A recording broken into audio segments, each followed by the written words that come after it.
Hello everyone, my name is Hae-Yoon Kang. I am Assistant Professor in Conflict Analysis and Resolution at George Mason University, Korea. Before the lecture, I want to express my gratitude firstly to Dr. Wilson, who designed this project and lead the project, and our funder, UniKorea, for their interest in the issue of Korean unification. And lastly, I appreciate our audience, you, to come and listen. Today we are here because we are interested in Korean unification. People may have different reasons, but certainly it is a huge and important issue, not only to the people who are directly involved, but also to the people who don't think they are going to be affected by it. I'll explain why Korean unification is not just a national or regional issue, but a global issue that has an impact to current international political landscape. How much you are going to be affected, or in other words, what kind of regional or global implications that the Korean unification would have, really depends on which unification we are talking about.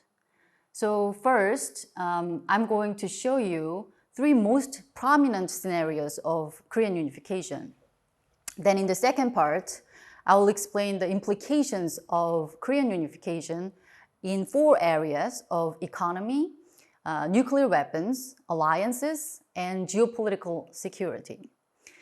And lastly, we are going to talk about maybe the most far-reaching impact on the community as a whole, that is transitional justice. When we think about the process of unification, there are two ways usually. One way is to unify by peaceful integration, and the other way is to unify by force. And the unification by force can be divided again into a unification by external force or by internal force. So there are three ways of unification basically.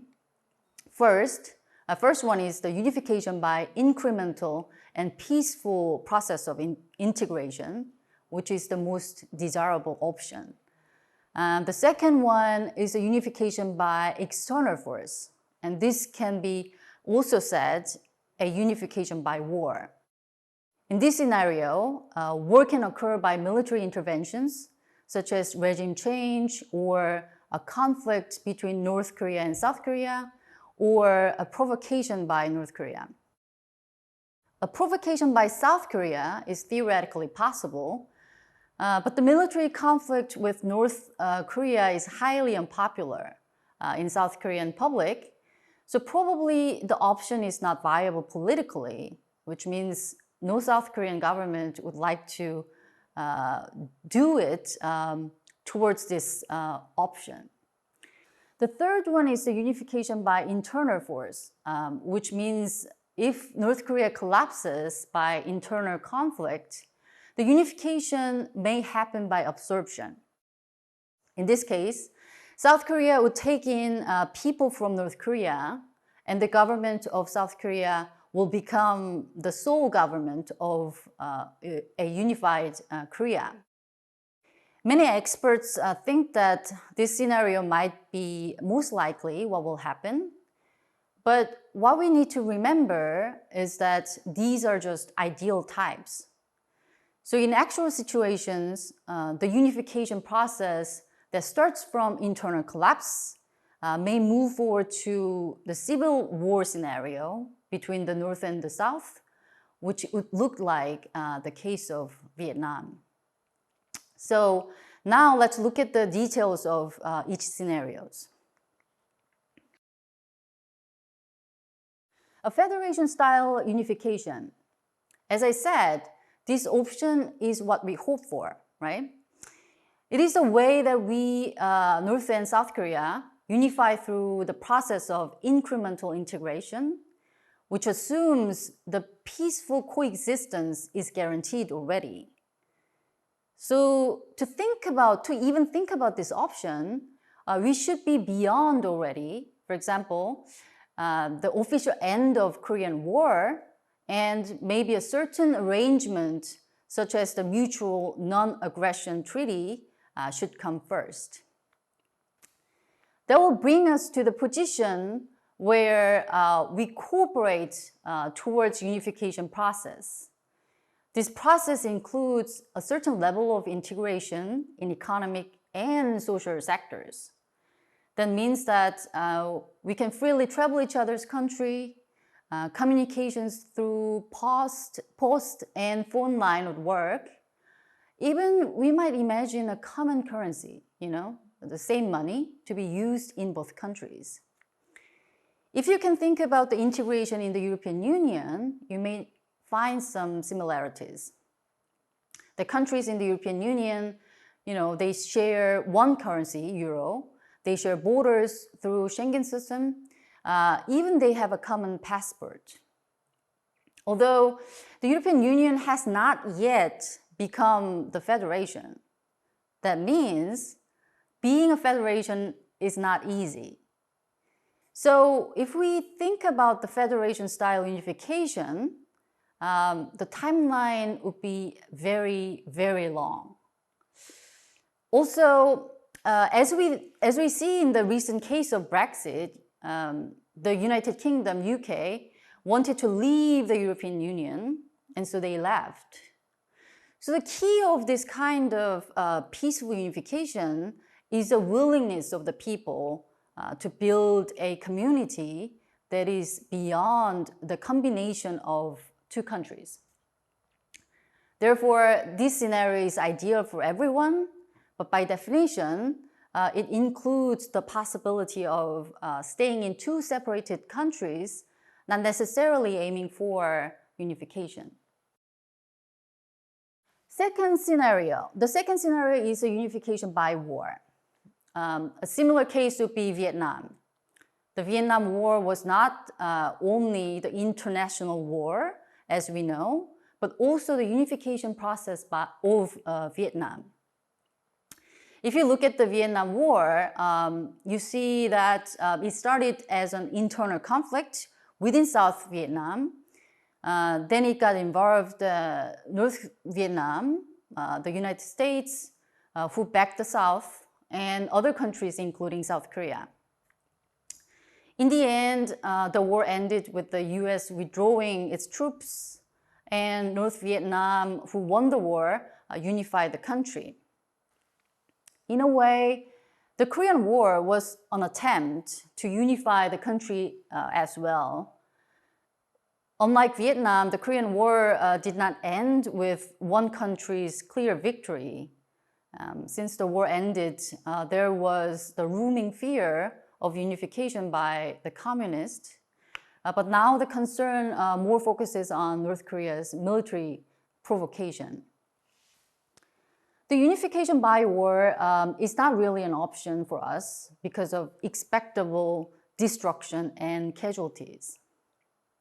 The military professionals say that the conventional missiles and artillery, even without nuclear weapons in North Korea, can cause a couple of 100,000 of casualties in Seoul and around Seoul within an hour. So it is obvious that this option should be avoided at all costs. However, this scenario cannot be excluded because of the volatile tendency of conflict. The third scenario is a unification caused by the internal collapse of North Korea. The unification can occur when the Kim regime in North Korea cannot have effective control over North Korea, particularly the military. This losing control may cause internal conflict in North Korea over the military control, in particular over the nuclear weapons. A possible score settling among political and military factions may cause fragmented war situations, or it has a potential to spiral into a larger war. In this scenario, in this case, it can be mixed with the second scenario, the unification by war.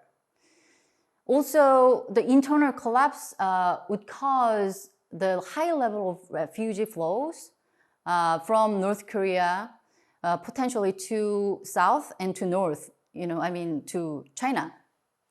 The Chinese involvement in this process can be very sensitive in the context of global power transition.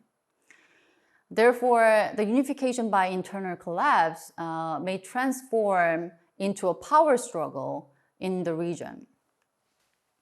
Actually, this scenario is somewhat close to the case of German unification.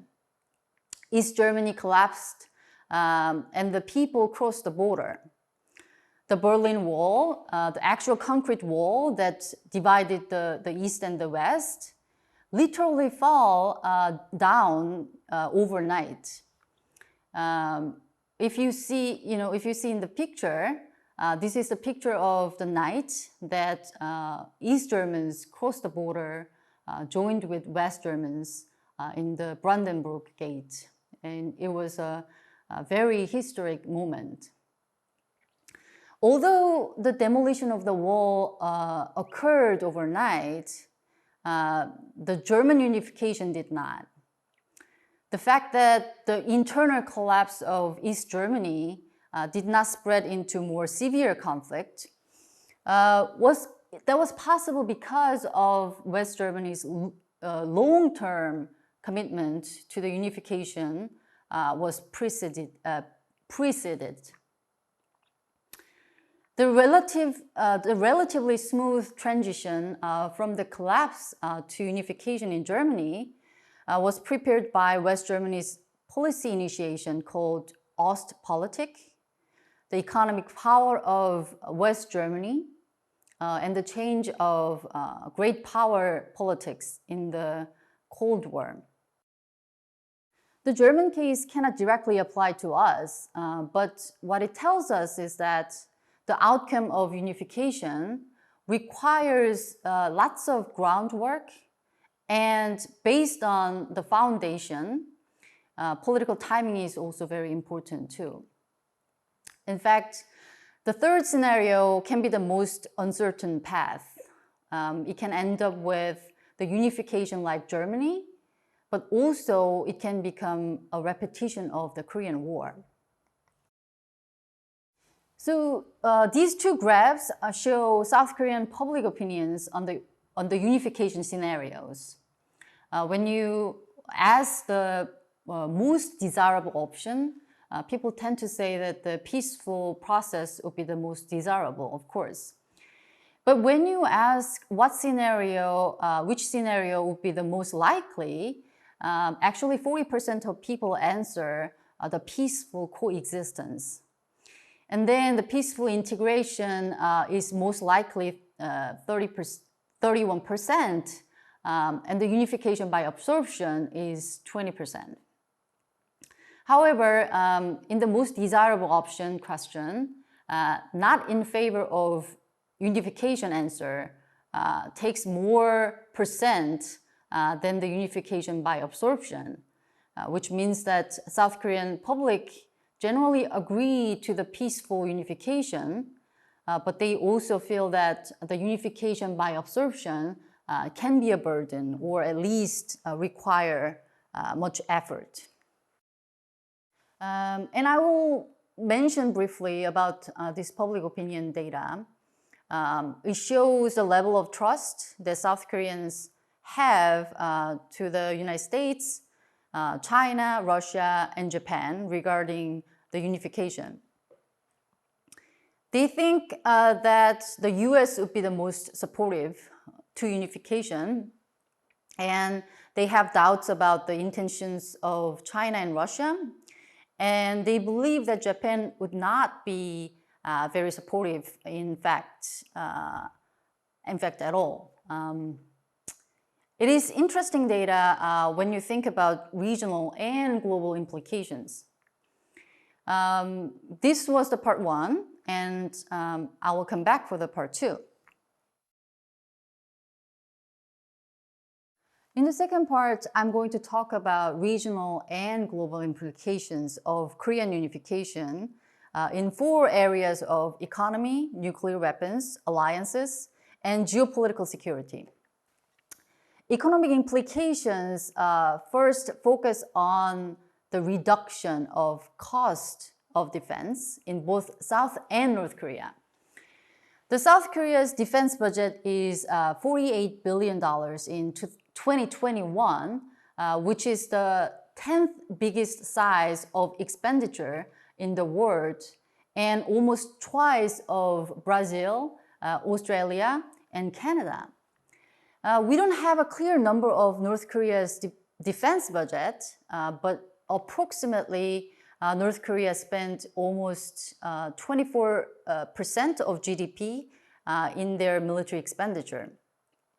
Given the general economic situations in North Korea, this much of spending may cause huge sacrifice in other sectors, especially social spending. So unification can reduce this defense spending, but it is not the only cost that we can save. The human cost of military service in both countries takes huge toll on both societies.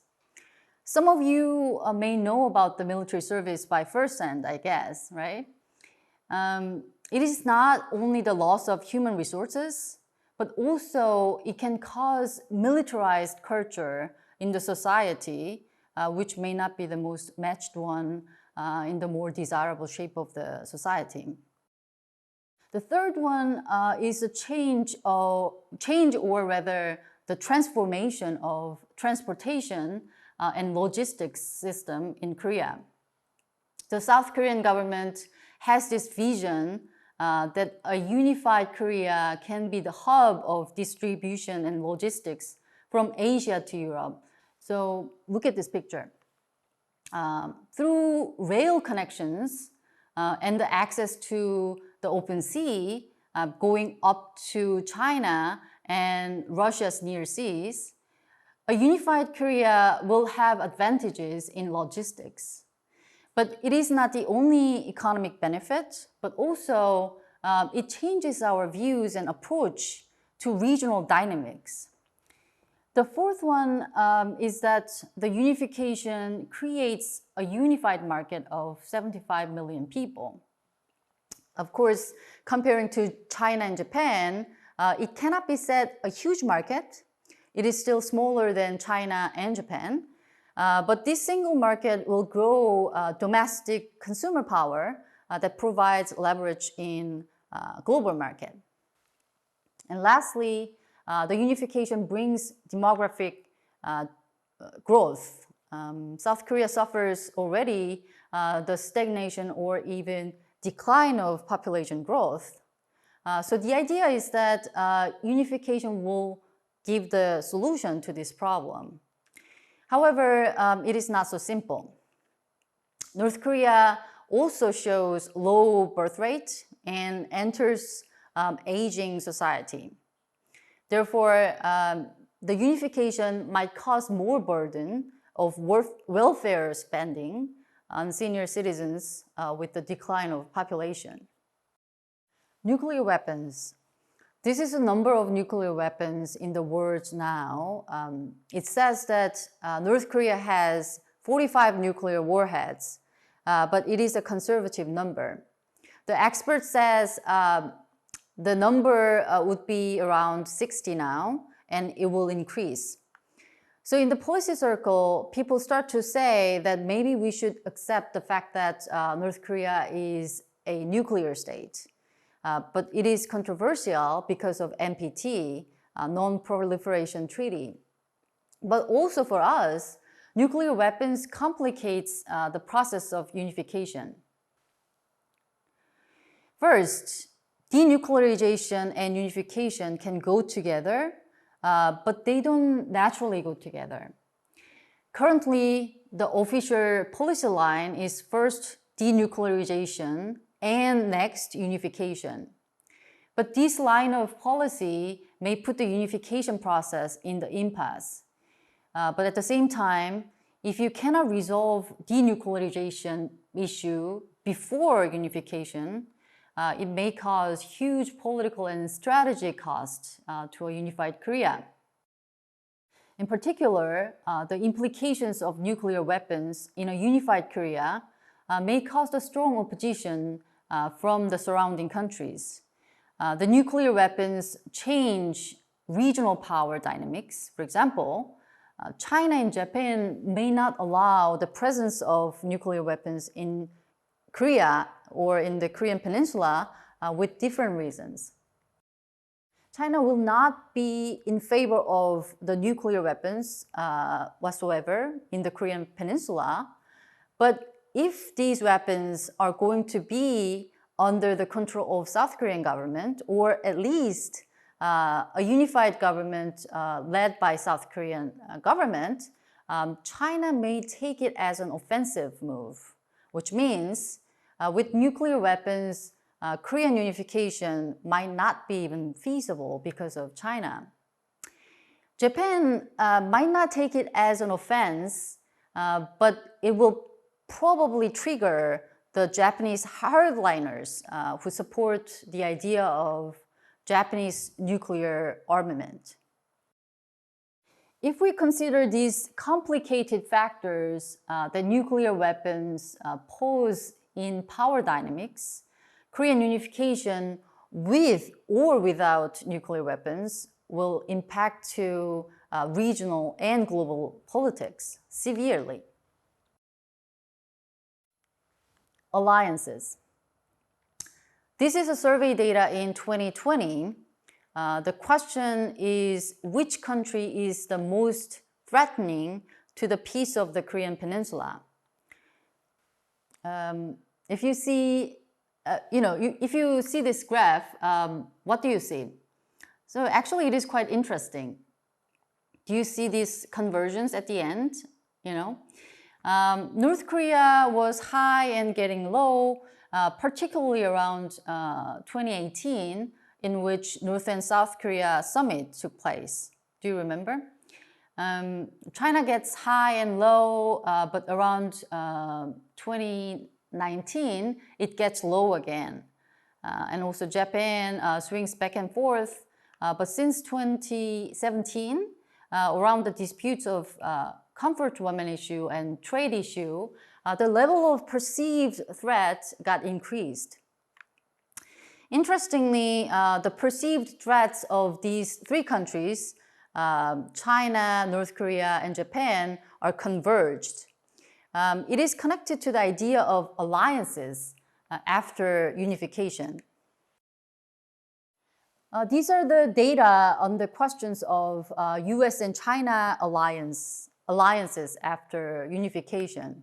So if you look at the figure 23, actually it is the right-hand side, 45% of South Koreans strongly agreed and 43% agreed that a unified Korea should continue to have an alliance with the United States.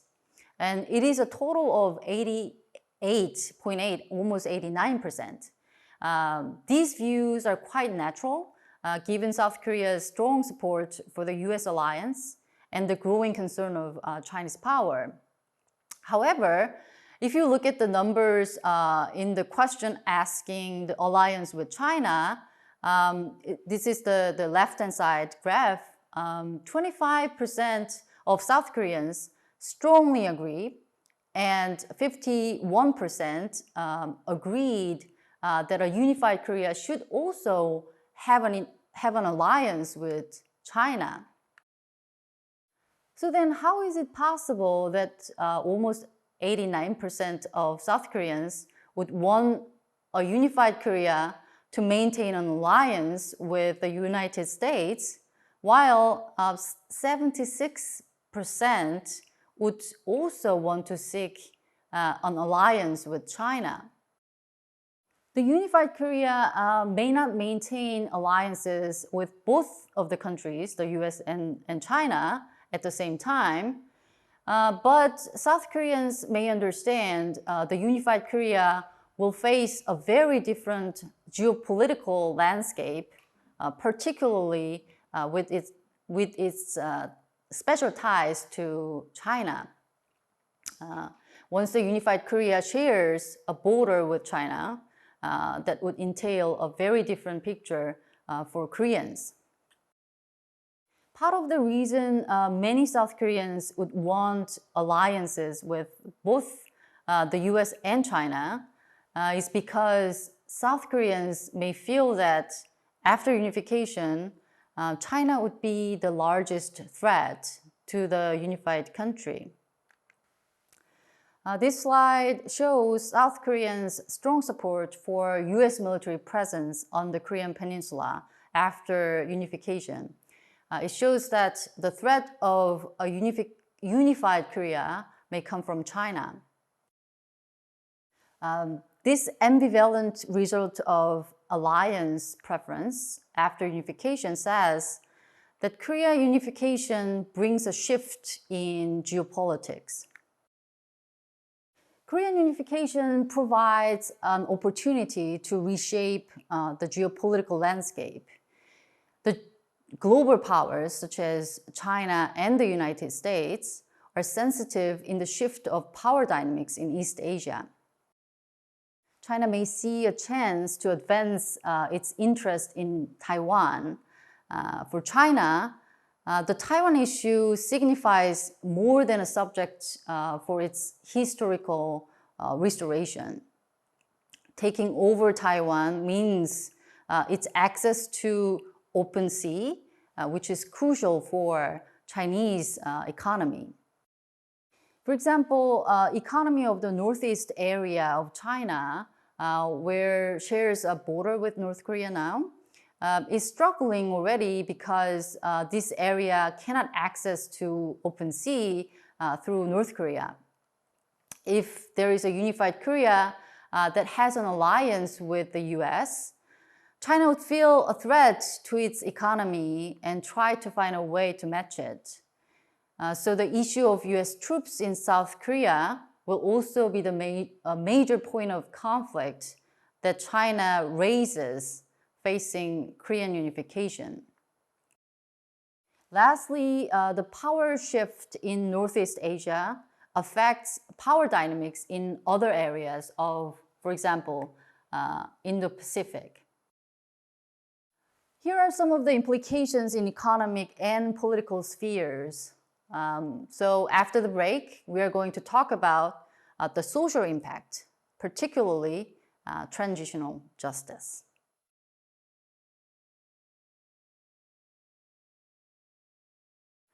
Transitional justice. Transitional justice means that the countries that went through severe conflict and violence had a chance to address large-scale and systemic human rights violations. Through this process, societies can have chance to put their painful past behind and move forward.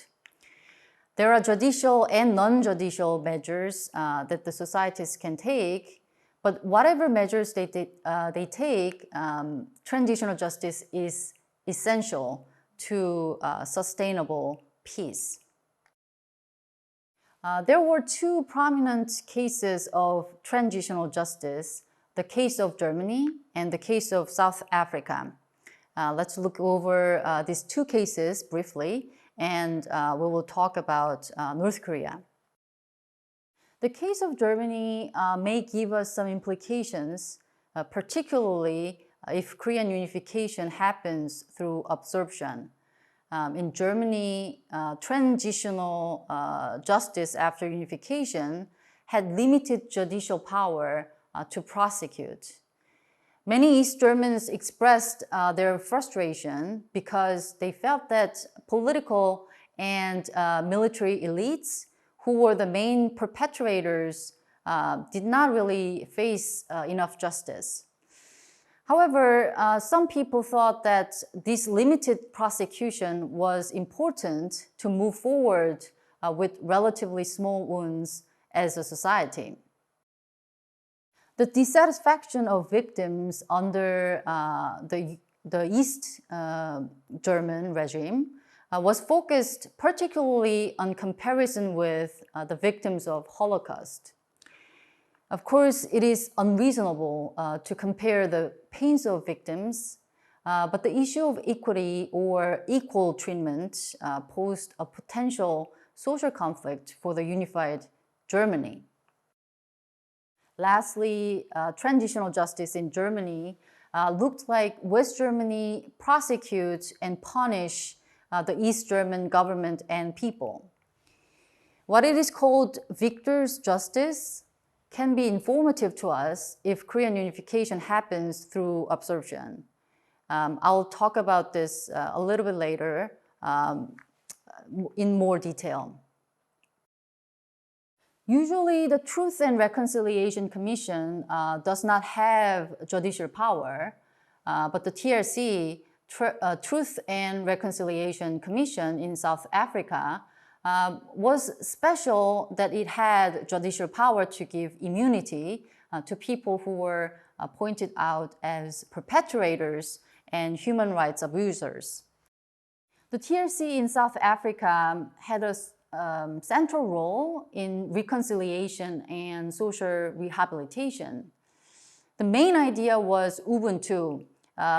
Maybe some of you might have heard about this concept. That is the traditional Zulu idea, which means that I am because of you.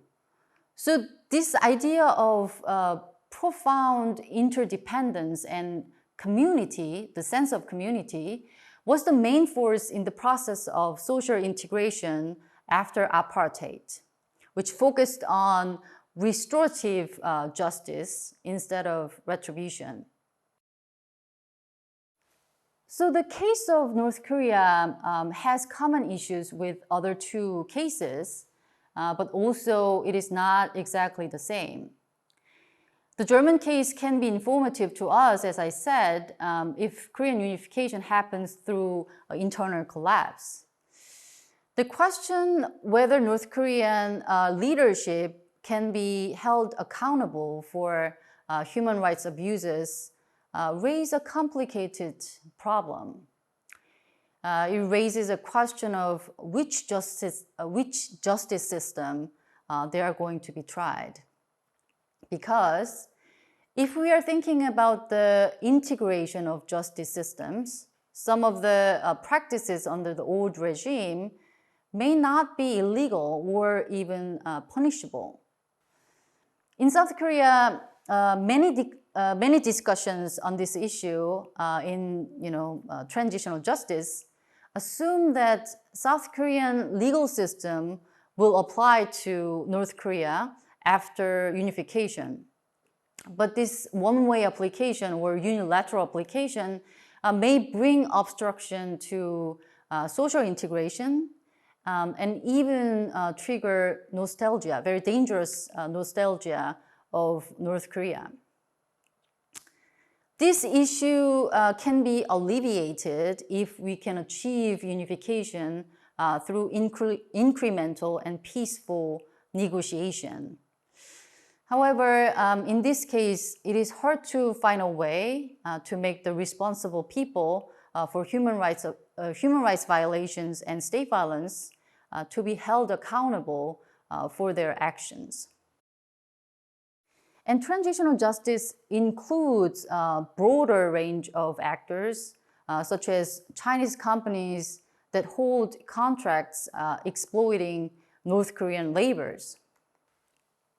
Not only that, North Korean refugees have been denied their rightful protection from international law and from the Chinese government. If you see this graph, it shows the annual arrival of North Koreans in South Korea. It has ups and downs, but constantly flows. And the expectation of the increase of North Korean refugees is unavoidable as Korean unification process goes.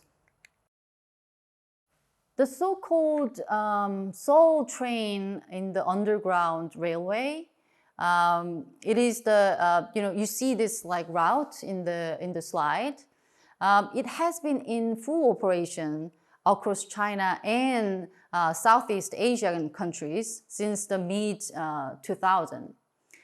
The North Korean refugees can transfer this route only by breaking the laws of China.